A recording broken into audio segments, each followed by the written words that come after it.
Hello అండి. ఎలా ఉన్నారు? ఈరోజైతే నేను మిరపకాయ చట్నీ చేశాను. పచ్చిమిర్చి చట్నీ చేస్తున్నా. ఇప్పుడు ఆయిల్ వేసేసుకొని దాంట్లో మిర్చి వేసేసుకున్నా. ఇవి బాగా ఫ్రై అవ్వాలి మిర్చి. ఇలా కలర్ రావాలి, అన్నీ రావాలి ఇలా కలర్. చాలా ఇలా ఫ్రై అవ్వాలి,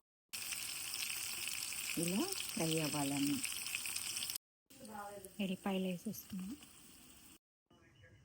చింతపండు కొంచెం. ఇప్పుడు ఇది మిక్సీ పడదాము. ఇందులో సాల్ట్ వేస్తున్నా.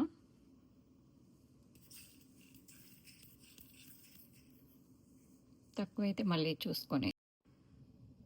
నువ్వుల పొడి ఒక 1.5 స్పూన్. కొంచెం షుగర్ అండి.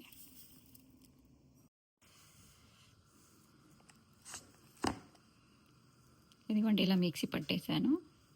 ఇది తాలింపు పెట్టుకోవచ్చు, పెట్టుకోకుండా బాగానే ఉంటుందండి. ముక్కడు పెట్టేసి పప్పులు, కొన్ని ఆవాలు, కొంచెం జీలకర్ర, ఒక ఎండుమిర్చి, కొంచెం కరివేపాకు వేసి మిరపకాయ చట్నీ అయితే రెడీ అయిపోయింది. కాంబినేషన్ ఎంత బాగుంటుందంటే అసలు. ఇందులో కొంచెం నెయ్యి వేసాను నేను. నెయ్యి అన్నా వేసుకోవచ్చు, నూనె అన్నా వేసుకోవచ్చు.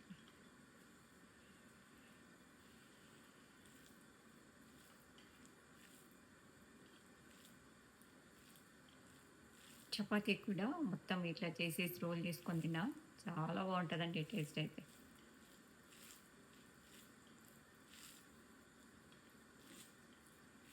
యమ్మీ యమ్మీ మిరపకాయ చట్నీ.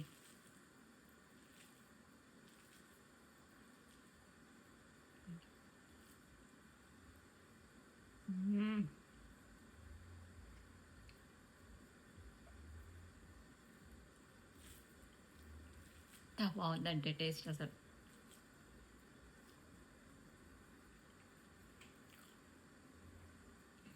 అది తిరిపోయిందండి టేస్ట్ అయితే. ఓకేనా అండి?